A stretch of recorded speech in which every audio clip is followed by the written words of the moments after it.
Bueno, la verdad es que la religión siempre ha sido un punto de discordia en este país. Ha sido objeto de debates y siempre desde varios puntos, tres principalmente, desde el punto económico, desde el punto social y el político. Siempre tres puntos que han hecho que la religión, de una u otra forma, bueno, tuviese siempre un espacio dedicado en todos aquellos ámbitos de la sociedad importantes. El caso es que actualmente, y esto nos hacíamos ecos hace unos días, varios científicos, o un grupo de científicos a nivel nacional, han criticado el currículum religioso que se quiere imponer desde el gobierno central. Esto es así, es un currículum del cual yo quiero hablar y debatir con Esperanza Molina. Buenos días. Muy buenas. ¿Qué tal estás? Bien. ¿Todo bien? Bueno, y José Ramón Berzosa, ¿qué tal, José Ramón? Muy bien, muy bien. ¿Todo bien? Joserra por los amigos. ¿Eh? Hoy por los amigos, vale, vale. ¿Cómo? Tú y yo siempre hemos sido amigos. Además, desde hace muchísimos Siempre, años. siempre, siempre. Desde hace muchísimo. Cuando tú estabas ya en la Como alcaldía. decía el éramos otro, amigos. no niego la mayor. No, hombre, no deberías. Además, tengo pruebas de ello. Bueno, decía que sí que es verdad, ¿no? Que el intrusismo, de alguna forma, denuncian ciertos científicos, denuncian, ¿no? Vamos a hablar, si quieres, además desde las distintas reformas, porque podemos hablar de la reforma del 2007, creo que es, hasta la penúltima, que fue en el 2011, y ahora la LOMCE, ¿no? Que estamos con esa parte de la reforma de la LOMCE en el que sí que es verdad, aquí es donde cabe ese tipo de denuncias.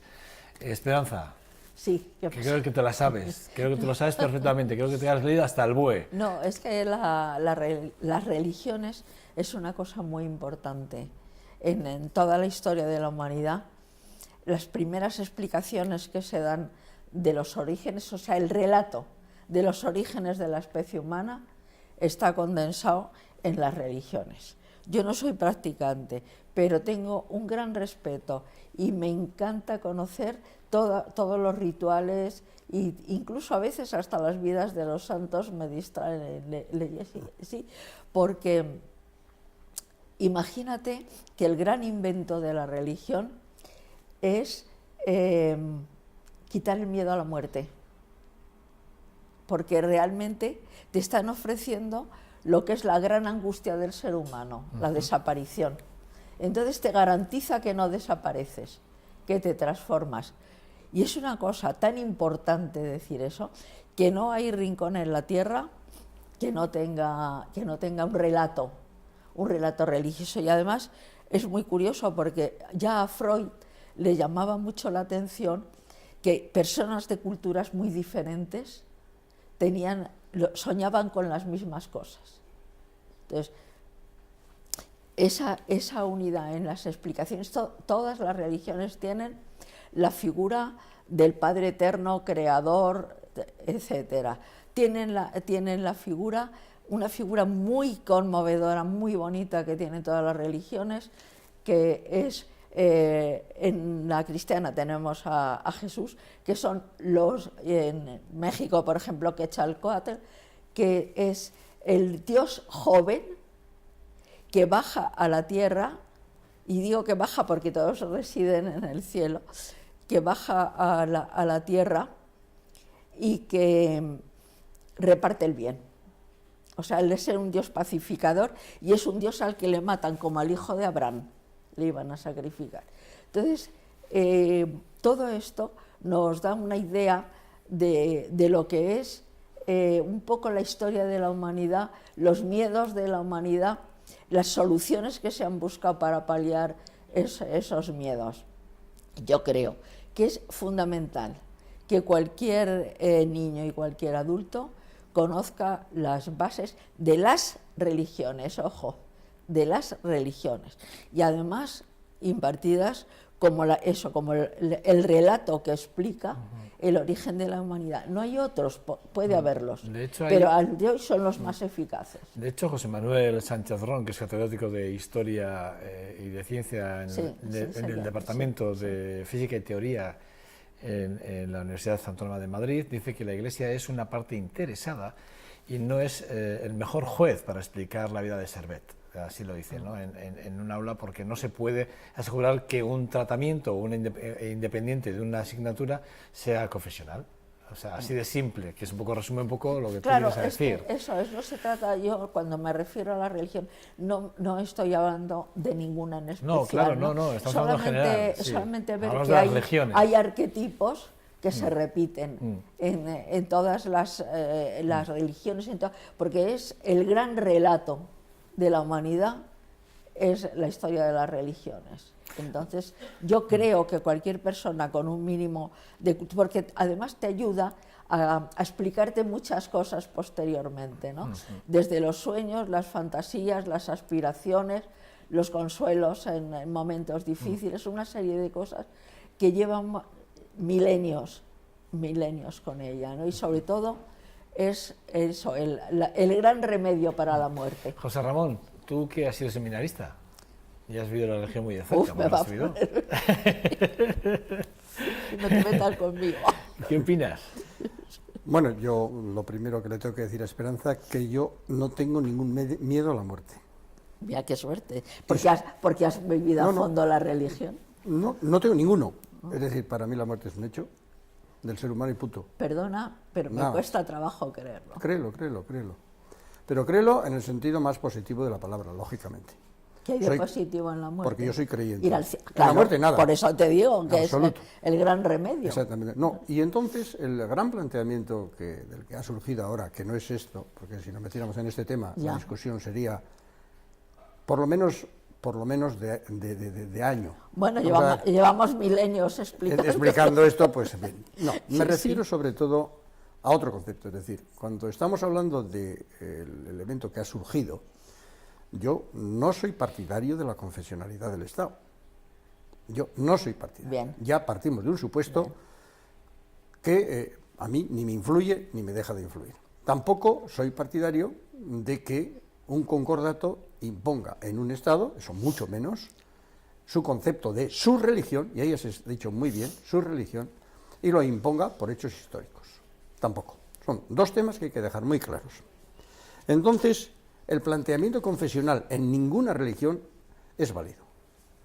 Si tú en todas las religiones aplicamos planteamientos confesionales, tenemos que mirar a los estados en estos momentos, la situación que hay, y veremos las guerras que hay. Porque en las guerras normalmente está siempre metida la religión de por medio. Segundo tema. Cuando estamos hablando del elemento formación, el elemento formativo, aquí históricamente, como tú bien has dicho, y eso hay que explicarlo, en lo que no estoy de acuerdo, pues se ha dicho pues, que se dé la formación religiosa, religión católica. Error grave, porque personas de hace muchos años, una persona la cité aquí cierto día, fue el padre Barandiarán, que dijo que no se puede hablar de religión, sino que hay que hablar de la historia de las religiones. Claro, es que eso es... Y eso ya hace muchos años, o sea que no se está inventando nada. Estamos hablando de cosas repetitivas. Segundo tema, que está muy claro que las religiones hay que tocarlas siempre como un conjunto, sin confesionalidad y como religiones. Tercer tema, no se puede reactivar las guerras de religión en las aulas y menos en la situación actual de esta nación. Es decir, voy a ser muy duro en la frase. No se puede hacer planteamientos confesionales cuando la ética es lo que está faltando en el Estado español. La ética dice no robarás y menos dinero público. Apliquemos la ética. Eso lo añades tú. No. Pero con decir no robarás ya es bastante. Sí, pero es que no robas el público ya es el colmo. Bien, lo dejamos muy claro hasta aquí. Entonces, cuando se habla de religión y cuando, en mi criterio, debe hablarse de religión, lo que se debe es enseñar a los alumnos qué es lo que las religiones han aportado a lo largo de la historia, cuáles son las convicciones de las religiones, no las tonterías de las religiones, y digo tonterías porque se dicen tonterías de las religiones que luego parecen dogmas de fe, tanto en la Iglesia Católica como cualquier otra. Y entonces el profesor lo que debe suscitar, lo máximo que debe suscitar un profesor, no le nombro, no digo de religión, cuidado, debe suscitar pues preguntas que den la respuesta de los alumnos. Los alumnos deben actuar, lo mismo que en filosofía se actúa de la misma manera.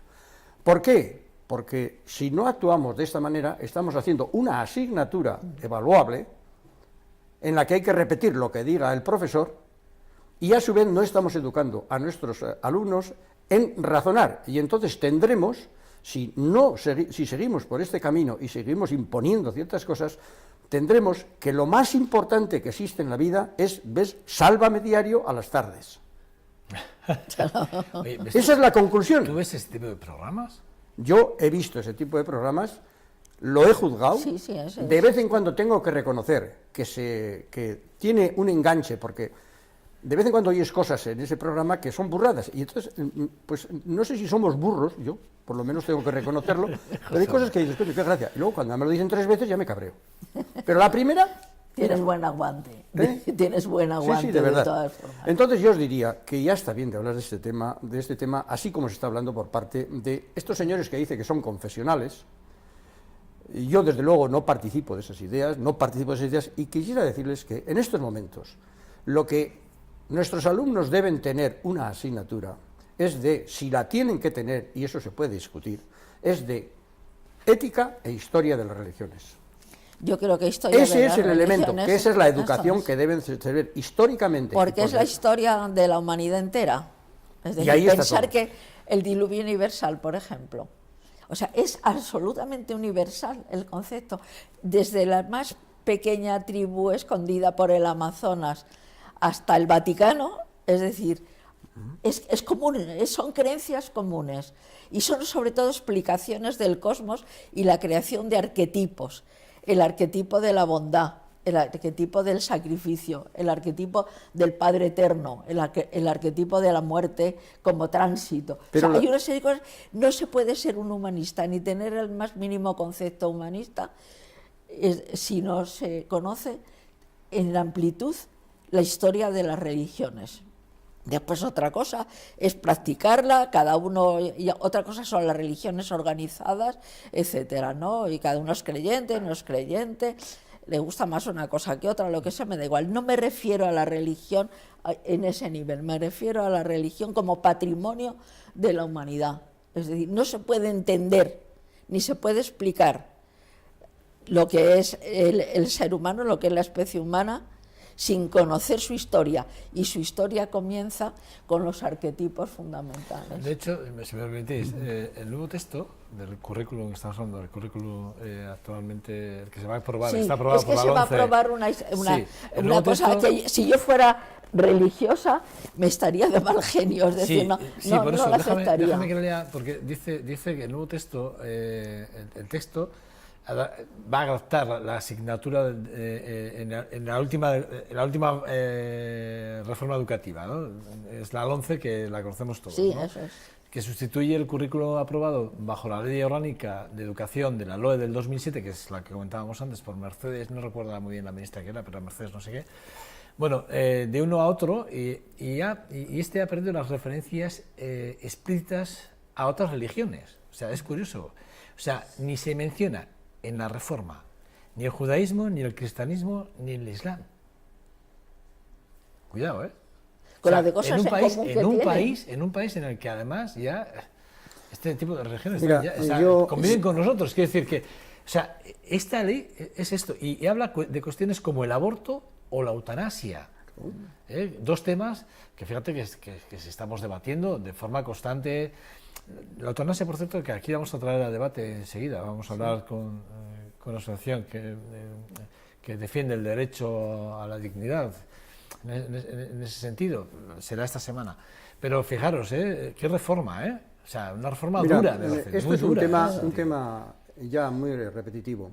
El catolicismo en España es un catolicismo retrógrado.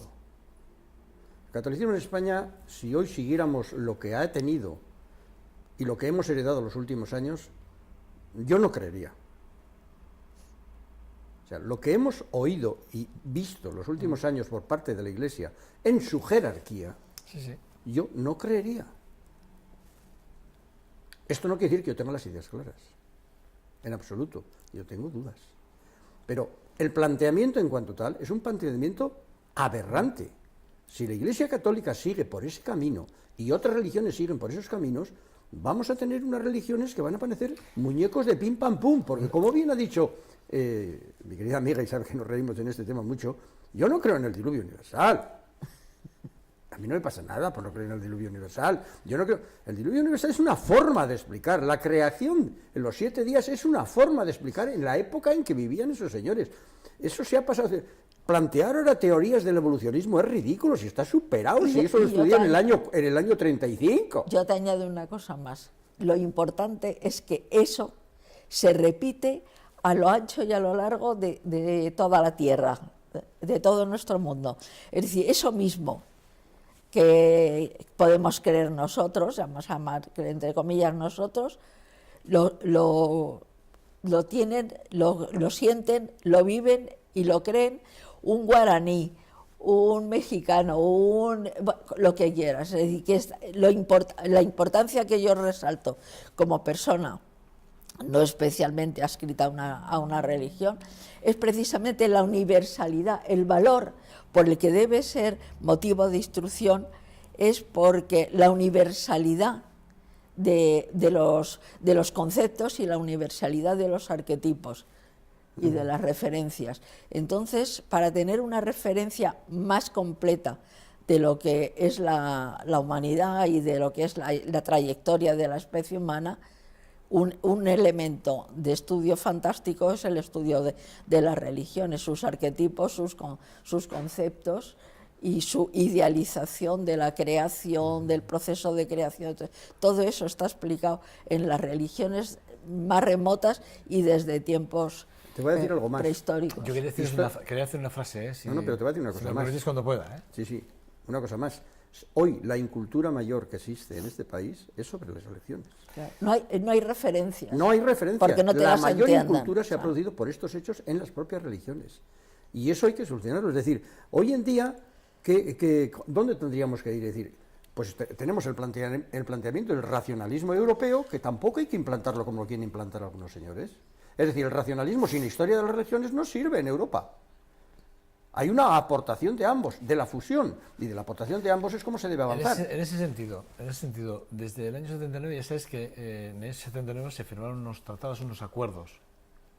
Ya en aquel momento se redactó un documento entre la Santa Sede, y la Conferencia Episcopal Española, ¿vale? Y desde entonces, fijaros, desde el 79 hasta nuestros días se sigue revisando ese documento que va a ser base fundamental, o ha sido base fundamental para la reforma actual. Fijaros de lo que estamos hablando. O sea, la parte más retrógrada de la... Yo más bien creo, si me permites, que eso se firmó y no se ha retocado porque no interesa retocar. No, pero que la base fundamental, digo porque lo he estado leyendo, la base fundamental... Esperanza me sugirió ayer un artículo que salió en El País, Sí. Y luego yo indagando he encontrado tres artículos.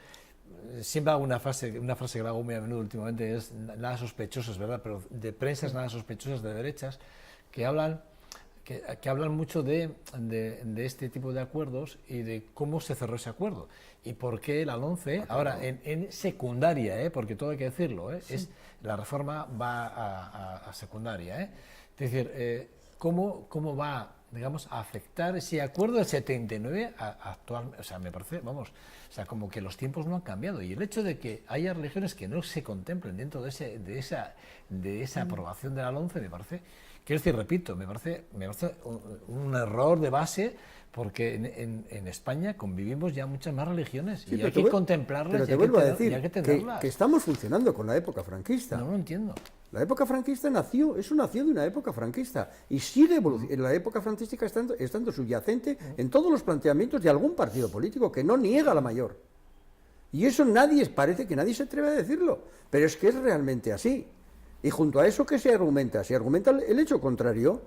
Se argumenta de decir que comparamos ya, pues un profesor, por ejemplo, uno de los que han escrito uno de los artículos, que sé quién es, se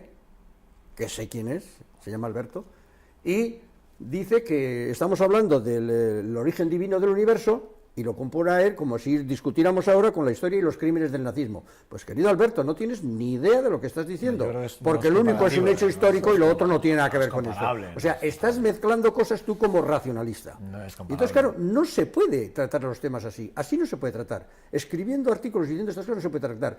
En estos momentos la religión tiene su camino, la historia de las religiones tiene su camino y la ética tiene su camino fundamental, que ética no es igual a religión y religión no es igual a católica. Sí, bueno, eso es a ver si rompemos esos esquemas de una vez, y cuando rompamos esos esquemas entonces nos daremos cuenta de que estamos hablando de otros conceptos totalmente distintos, que añaden elementos y que no niegan. Entonces, como estos señores parece ser, incluidos los ministros, que están empeñados en que los señores de nuestros queridos hijos digan ciertas cosas sobre el cosmos de origen divino y no sé cosas más, no sé qué entenderán ellos, yo no lo entiendo, pues entonces nos podemos encontrar con que la reacción sea que la familia no forme, que crean que están formados por estos señores y estamos formando en el profesor de religión Jesús Losada llega a decir que la ciencia ha explicado que el cosmos tuvo origen hace 14.000 millones de años. Claro. Y dice, y esto no está reñido con la fe. Nada.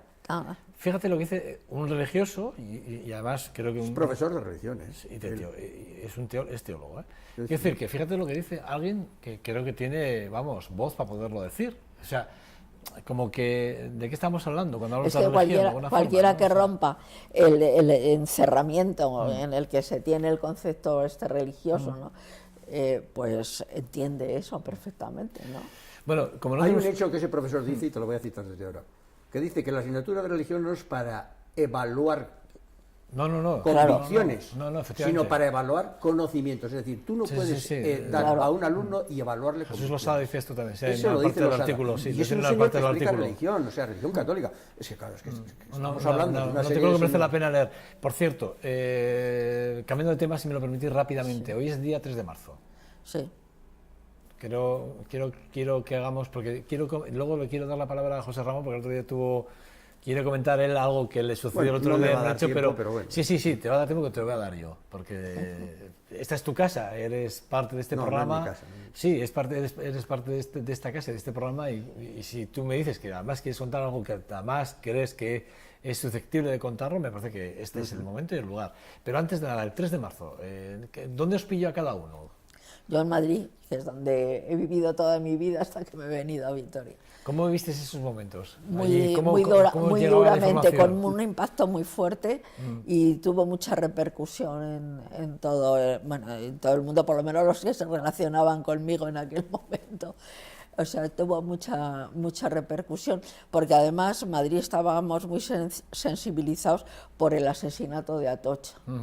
Entonces, de alguna manera, siempre lo hemos relacionado, ¿no? Atocha y el 3 de marzo. Eso es, el de los abogados de Atocha y el 3 de marzo, pues leyendo todos los periódicos, conectando todas las radios extranjeras, o sea, estando muy fuerte, fue muy fuerte. Luego, claro, yo al venir aquí, bueno, una de las cosas primeras que, como no conocía a Vitoria, una de las cosas primeras que dije, oye, llevarme a ver la lápida donde esto es decir, es un referente de Vitoria y de la época que desgraciadamente hemos vivido, ¿no? 39 años, José Ramón, 39 años, se cumplen este año. Pues mira, a mí me pilló corriendo por la calle, buscando a mi hermano, que desconozco cómo logró saltar la tapia del cementerio, con lo alta que es.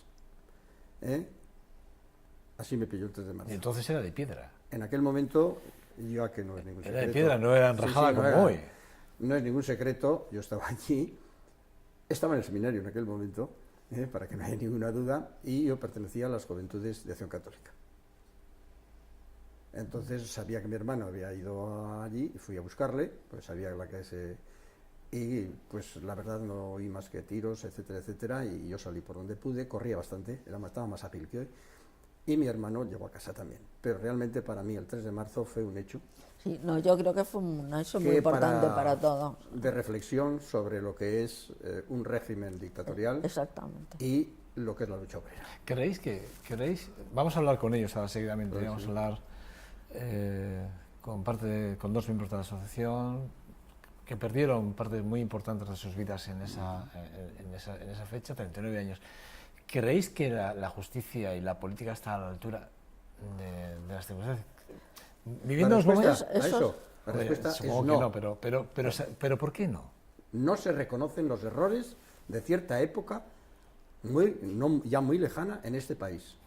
No se reconocen los errores. No sé por qué se tiene miedo a reconocer los errores del franquismo. No lo entiendo. Y cada vez que se saca te cortan diciendo, bueno, pero es que si vamos a estar siempre dando vueltas al pasado y tal. Es que ese pasado elabora el presente actual. Es decir, nosotros somos herederos de ese pasado, ¿no? Y de alguna manera tienes una actitud o tienes otra. Y en este país, nada de hechos importantes ha acabado juzgado y condenado. Cierto. Ningún hecho fiscal, lo has dicho tú antes, está aún condenado y pagado. Dinero, estoy hablando. Está claro, etcétera, etcétera. Claro. Este país está funcionando Está mal. Y eso es lo que toda la gente joven, además de otros errores que hemos cometido, está padeciendo en este momento. Bueno, el caso es que... Bueno, vamos a hablar con ellos. 39 años y no se ha hecho justicia, eso está claro. Y parece ser que va a costar ver a los... Aparte, por lo menos algunos de los que todavía viven, sentarse en un... A pesar de que se sigue investigando y que Argentina sigue presionando, la juez Servini sigue ahí presionando para que se siga persiguiendo de alguna forma a quienes tienen mucha responsabilidad y tuvieron responsabilidad en aquel momento. Pero bueno, bueno, Joserra, tú querías yo realmente, contar algo que te pasó el otro día. Yo realmente el otro día sufrí un elemento muy sencillo, es decir, yo fui a una charla organizada por un grupo de la Caja Vital en la Casa del Cordón para escuchar a un profesor de la UPV que me iba a explicarme de dónde nacen todas las estadísticas de los emigrantes que hay en el País Vasco, todo el País Vasco, y porque me interesaba saber un poco las evoluciones. ¿Pero fuiste invitado? Sí, yo estaba invitado. Me llamaron a casa, me dijeron que fuera, fui, suelo ir habitualmente algunas veces, y cuando fue mi sorpresa, al llegar allí, encontrarme con el señor Maroto. Yo pensé que el señor Maroto tenía el mismo interés que yo en asistir a la reunión, pero no.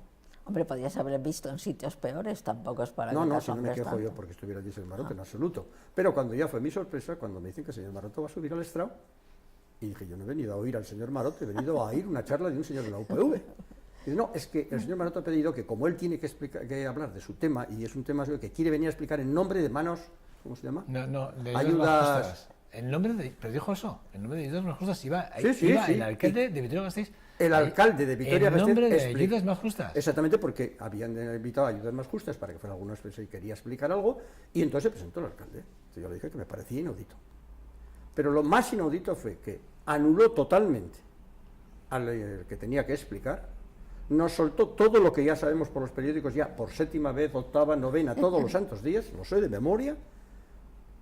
Dijo algunas lindezas impresionantes, entre ellas, a un tema que yo le dije que con la pobreza no se debe hacer política, que eso lo he aprendido hace mucho tiempo. Como respuesta, al cabo de 2-3 minutos, dijo: en la época de Cuerda se daban ayudas de dinero y no se controlaba nada. Eso, José Ramón Berzosa, director de Hacienda en aquella época, le dice mentiroso y se controlaba todo. Eso ni en bromas.